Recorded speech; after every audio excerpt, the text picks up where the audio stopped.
Chicos del cuarto año, buenos días. Os he preparado una breve clase, una breve presentación sobre la ilustración en Europa y las diferencias con respecto a la ilustración española.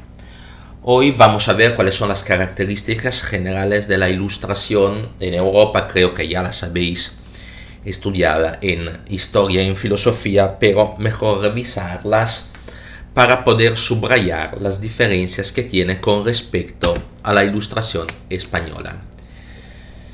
El siglo XVIII es un siglo de grandes cambios en varios aspectos de la vida. Por ejemplo, los avances tecnológicos y científicos, como por ejemplo la invención de la máquina de vapor o del telar automático, respectivamente en 1763 y 1745, revolucionaron la manera de trabajar.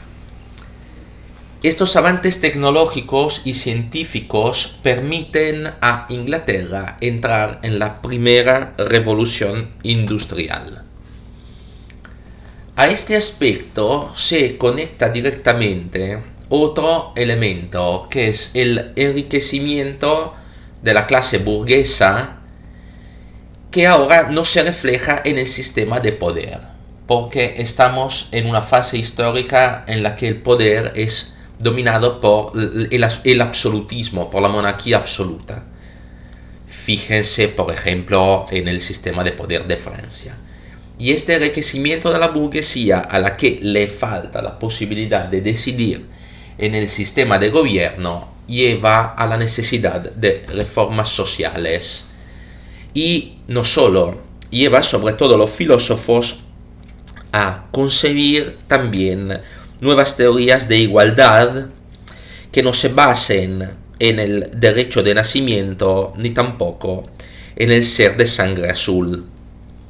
Lo de predicar la libertad y la igualdad conllevará grandes cambios de orden social, y el estallido lo tendremos con la Revolución Francesa de 1789, que es no solo una revolución política, sino también una revolución social. Desde un punto de vista filosófico, lo que podemos subrayar es la idea de razón como guía del conocimiento, que lleva a los filósofos a concebir el experimentalismo como un nuevo método de investigación.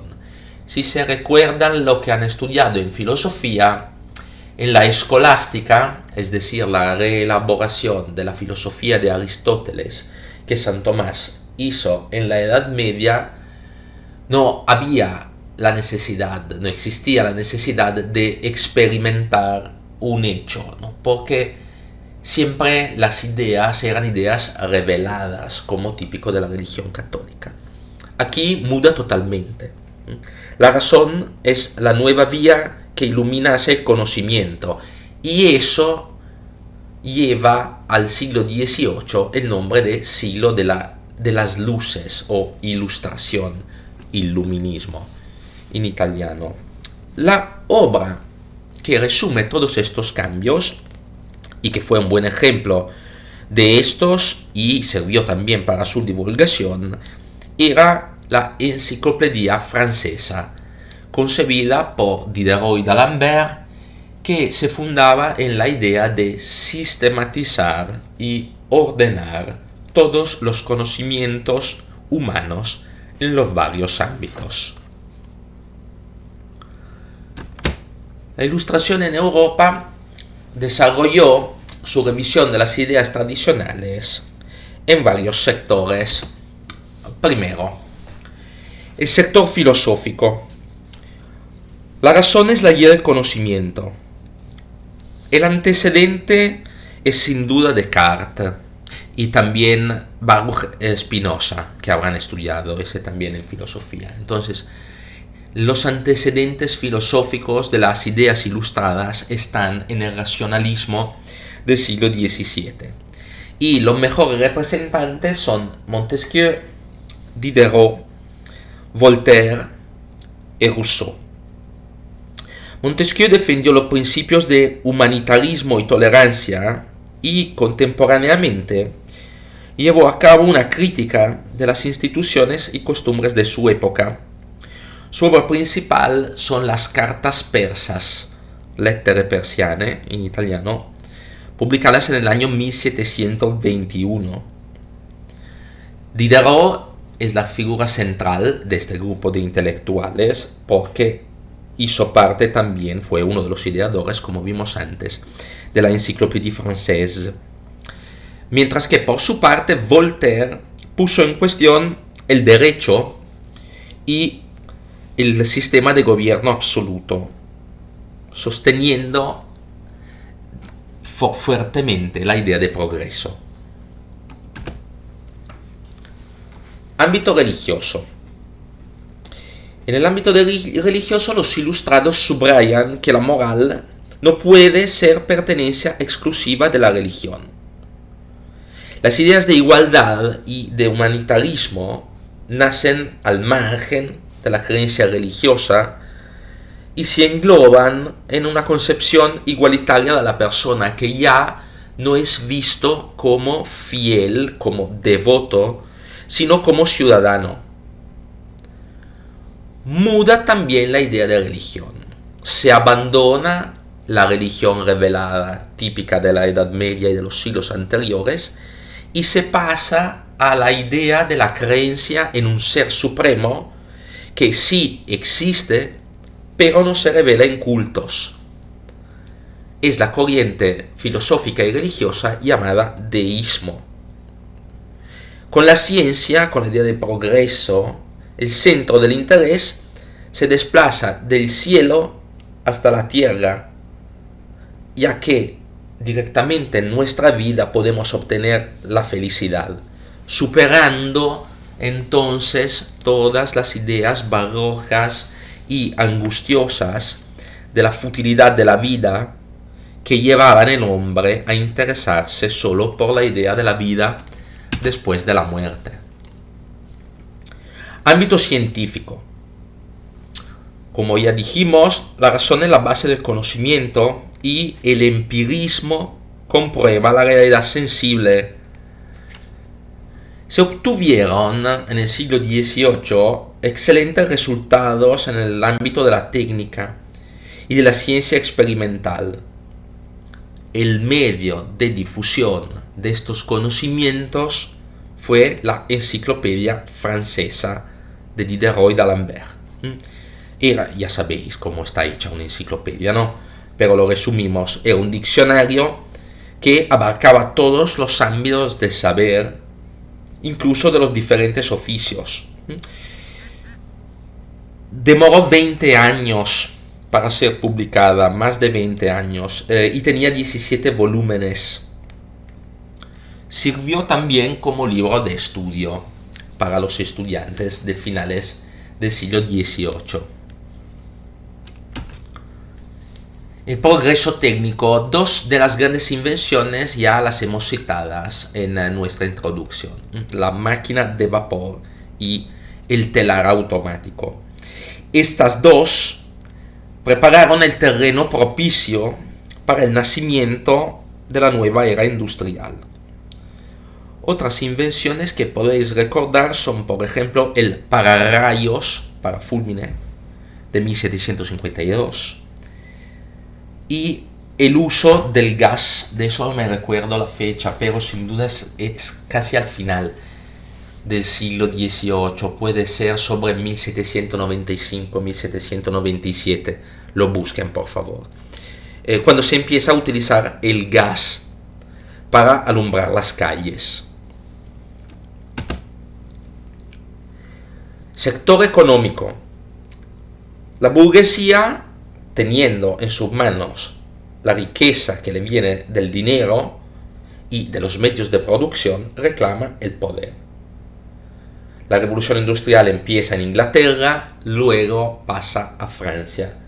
Cuidado que en España no podéis hablar de industrialización hasta por lo menos mitad del siglo XIX. Entonces faltan casi 100 años.